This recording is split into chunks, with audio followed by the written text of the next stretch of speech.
I want to bring in my man, Garland Nixon, the man, the legend, the icon himself. How you doing, Garland? You doing all right? Doing wonderful.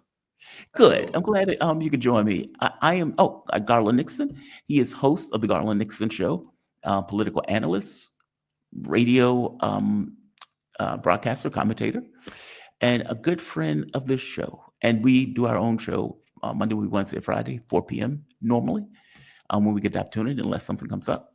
I am happy that you could join me. I want to talk a little more foreign policy, especially around this notion of Russia and Ukraine and Zelensky. I have been fascinated by this. I really have. I don't think my audience cares. Those videos don't do well. But I have been deeply fascinated by what amounts to negotiations. The way Russia has handled this versus the way Zelensky has handled this, where you get Lavrov, you get Putin, all of these guys are being very diplomatic. Yeah, I'll go back on my word and I'll have conversations with Zelensky, but hey, there's a law in the books that prevents me from doing so. And yeah, we're open to a deal, but there are a few sticking points that we need to discuss, but we're not against it. We're totally open to it. I mean, we just have a few things that we need to work out. And then on the other side, you have Zelensky like, I'm not giving up anything. Like he's losing his mind, right? And you get Trump browbeating Zelensky, Rubio browbeating Zelensky, press secretary browbeating Zelensky, like J.D. Vance, like the entire administration has gone after Zelensky on this issue. And from Zelensky's point of view, he's like, I'm not giving up Crimea.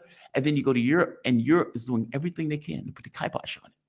And what I thought and realized was, is it possible, kind of like in D.C., like in Washington, where you could be very diplomatic, like let's say Democrats are out of power, and they're like, yeah, sure, we want to raise the minimum wage. All of the Democrats raise the minimum wage, knowing full well that the Republicans are not going to do it. Is that what's happening? Where Russia's like, we are totally open to a deal. We want to have a deal. Now, mind you, they are continuously moving on the battlefield. So this entire time that these talks are taking place, they're taking more and more territory. Give me your take on this, because Putin has said these are red lines. NATO, not in Ukraine, denazification. Basically, you're pulling this government out root and branch. These regions are part of the Russian Federation.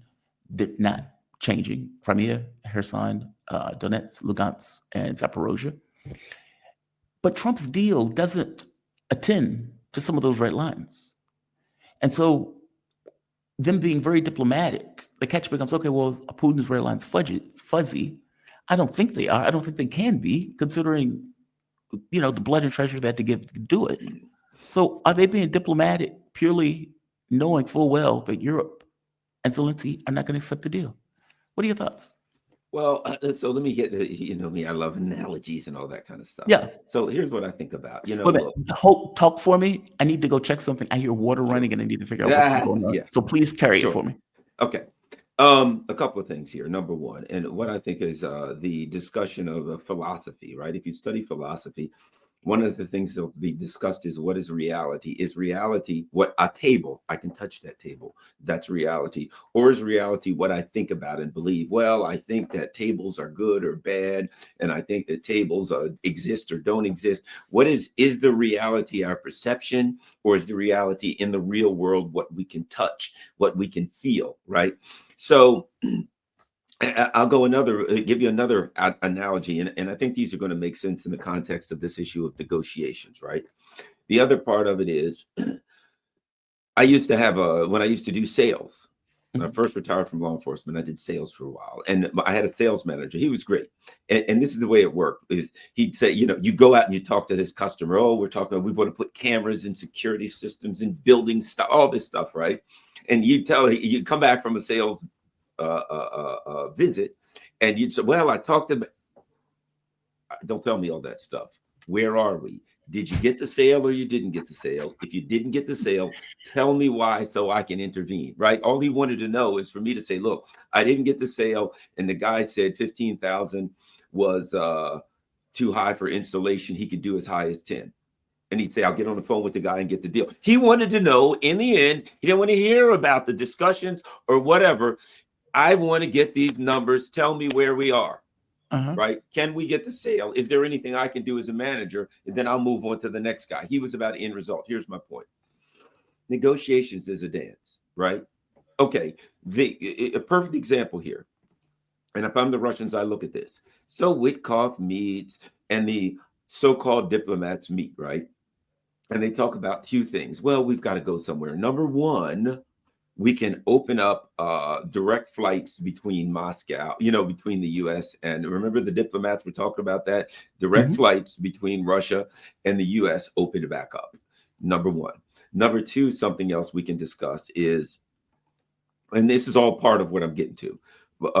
We can discuss the U.S. under Obama seized a bunch of Russian properties. They had various properties and stuff like that. One right here on the Eastern Shore, on the Wye River, they had a property where the diplomats would go and they'd go boating and fishing and relax, or they'd have meetings, things like that, right? The U.S. seized all of their properties, and the discussion in also with this was giving their properties back and having proper diplomatic relations. Yeah.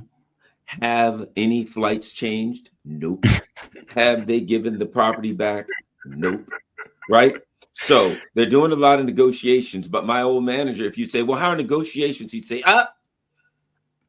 what's come of it? Nothing. Then you've accomplished zero. Either we can fix that or we can move forward or move on. So my point is this.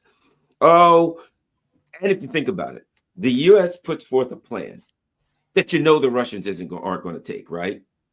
Oh, okay, the Russians won't take it. But before we give it to the Russians so they can turn it down, let's give it to Zelensky. They don't get a chance. Zelensky, no way. This is not even a starting point. Oh, okay, well, let's meet with London, Europe. We can't do that.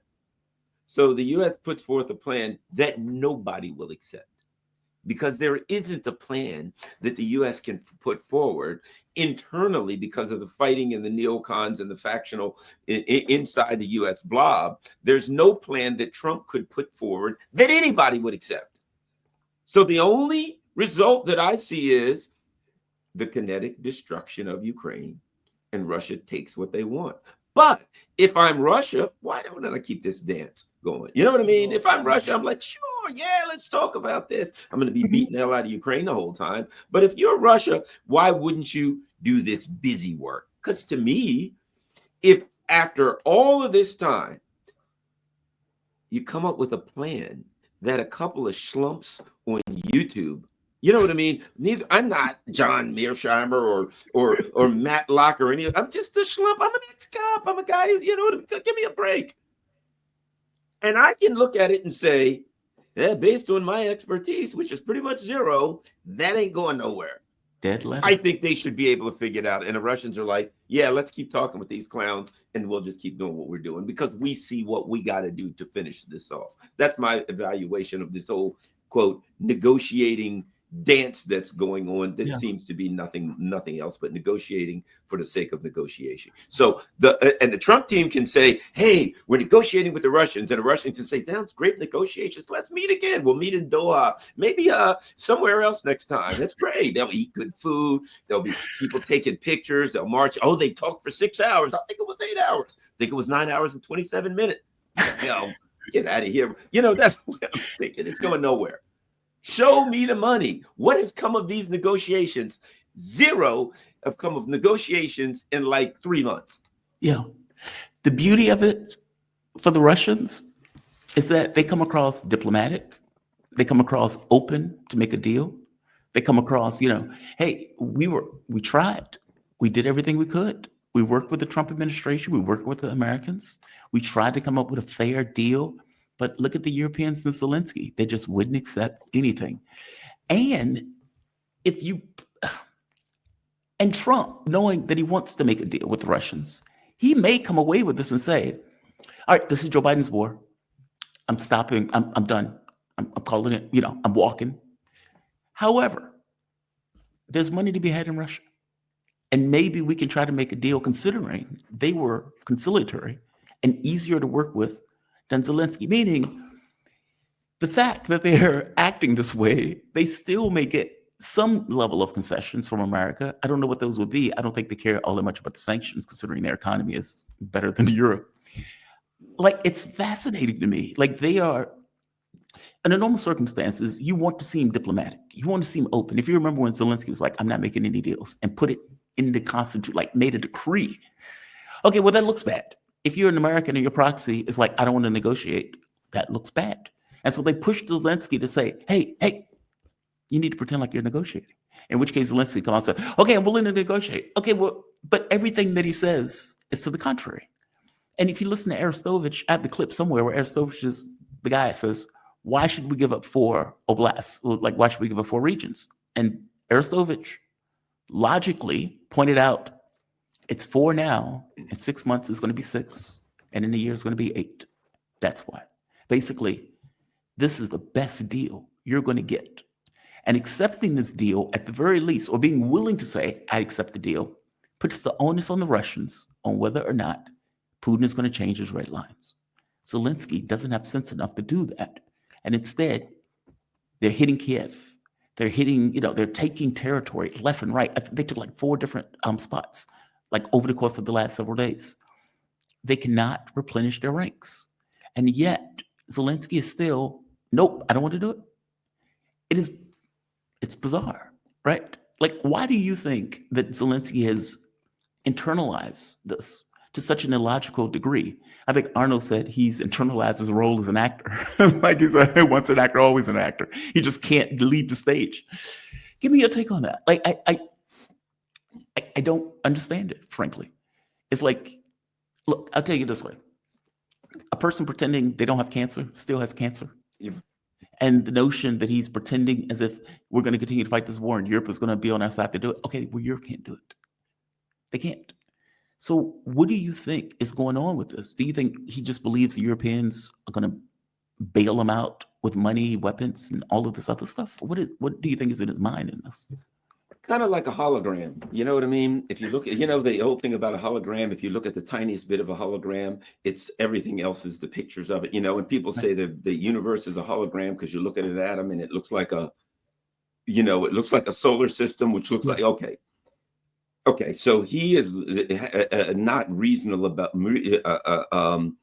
Zelensky is not reasonable about what his actual options and abilities are. Right? He doesn't have the ability to push back against Russia and to stop them. He doesn't have the options to continue this war without the US. So he's not realistic about it, right? Meanwhile, the Europeans are not realistic about their options, what they can do to Russia, whether or not they can put together $800 billion to build a mighty army. And if they had the money, whether or not they would have the industrial capacity to do it. You know what I mean? So they're not. So he is not realistic about his options. The Europeans are not realistic about their options. Meanwhile, the United States goes after China, and it's not realistic about its options of what it's able to do with China. It's not realistic about its options of what it's able to do attacking Iran, So all the way down, you see this whole system where no one is really realistic about what their options are. No one is really realistic about how much power they actually have. Yeah. And the question with Zelensky becomes this. Is he an actor in the sense of a global actor or a global player, right? Or is he an actor in the sense of theater, wherein he is clearly, one thing's obvious to me, people were like, he's a US puppet. No, he's not. He's an MI6 British puppet. There's a difference. I've said for a while, the way the Brits looked at it, once their empire collapsed was, okay, we'll latch on to the US. We got the brains, they got the brawn. We'll use these knuckle draggers to come in and bash things to pieces, but we'll think it through. The MI6 and the Brits, who are the masters really of all of imperialism and being an empire around the world, they are the ones apparently who put the Kiev stuff, put the Kiev a government together, who put Zelensky, Jody Brar, who has said many times, there's a division of labor here. Mm-hmm. The U.S. in this project has a division of labor. It's not the U.S. project. It's imperially the U.S. You provide the weapons and the brawn and the space-based targeting. we're MI6. We're good at this. We're going to go in and we're going to make the arrangements for terrorist attacks on Russia. We'll make the arrangements for putting this government together, the fake negotiations. We'll do this part. The French, you guys have always had the the French Foreign Legion. You guys run the mercs. You bring mercenaries in. You're really good at doing Foreign Legion. See what I mean? People within this do what they're best at doing. And now that there is a battle going on, the Brits still control the political part of it, and they control Zelensky. And I don't believe there's a word that's coming out of Zelensky's mouth that is not a direct reflection of what the MI6 and the British Crown wants. So that, and you even see it because he comes out and says no, and then the Brits and their people all come out, a couple hours later and say, nah, this is not doable. So that's what we're looking at. He's aligned with Europe. And Europe, what do they care about Ukraine? Ukraine's job is to be cannon fodder. So let's just, what I think Europe would be fine with this. Look, let the war go on. Let Ukraine lose. Who cares? Let it get bashed to pieces. Who gives a damn? We would far rather lose. Then when it's bashed to pieces, we can then go in MI6 and we can set up terrorist activities to continue it on. Remember what they said way back when we wanted to be Russia's Afghanistan.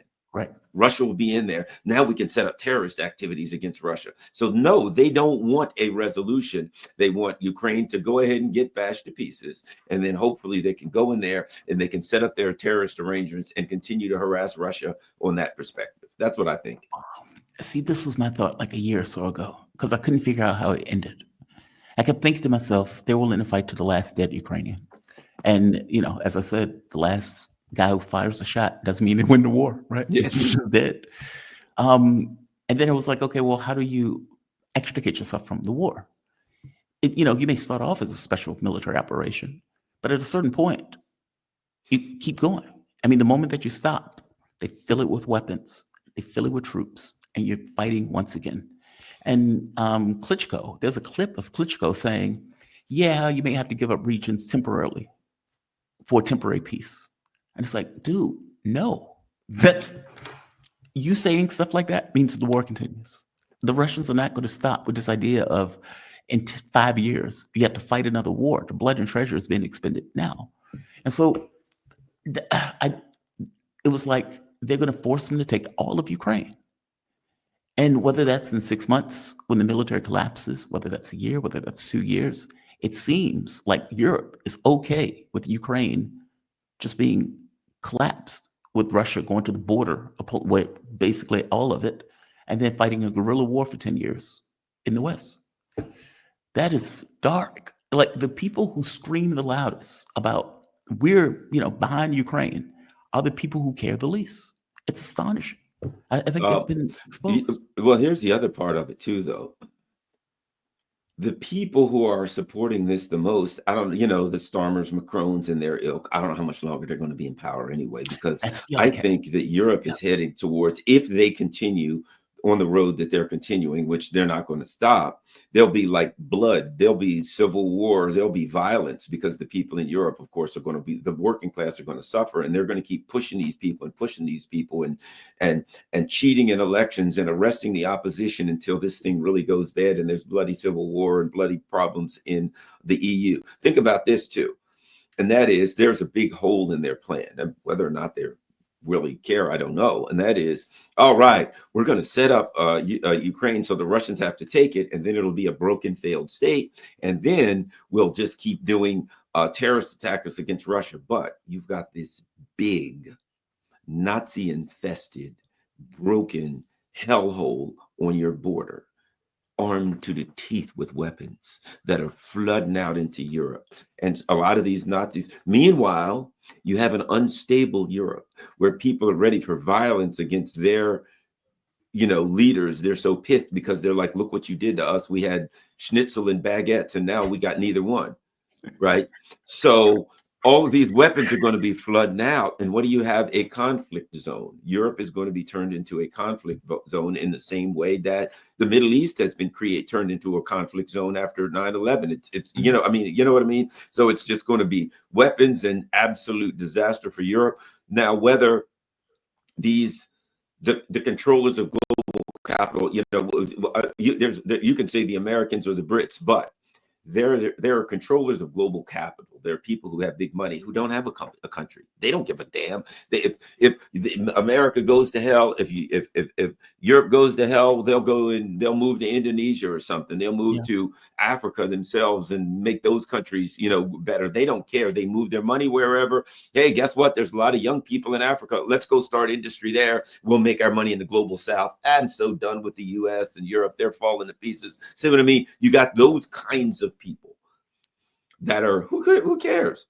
Europe's a conflict zone. We can make money in a conflict zone. We can sell a lot of weapons and mercenaries and all. There's lots of ways to make money in a conflict zone, which is what they're turning Europe into. Wow. Before I let you go, and I'll hit this pretty quickly, there is a conflict, a deadlock that has just taken place in regards to the negotiations between the U.S. and Iran.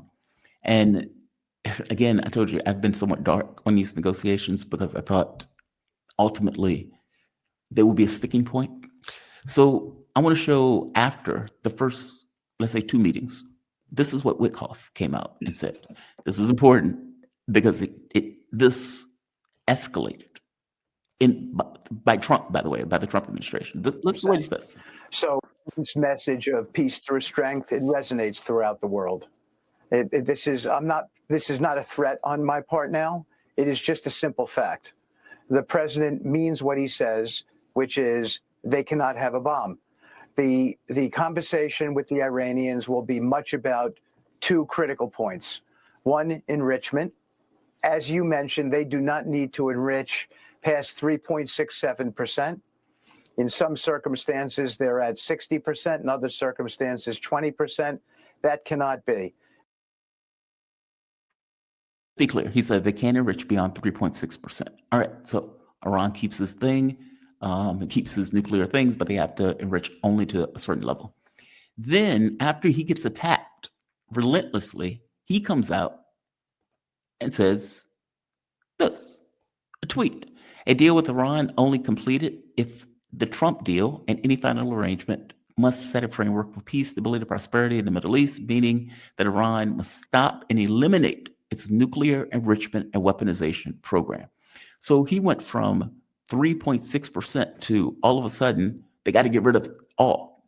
Now, right here, this one, they got to get rid of it all. Now, Iran pointed out certain groups are manipulating U.S. and Iran talks, goading Washington into maximalist demands. Effectively, what Wickoff was saying before, now they need something else. This is echoed by Rubio, who comes out and says this. If Iran wants a civil nuclear program, they can have one just like many other countries in the world have one, and that is they import enriched material. Now, we're not going to negotiate this in the press. We're not going to negotiate this publicly because it undermines negotiations. But there's a pathway to a civil, peaceful nuclear program if they want one.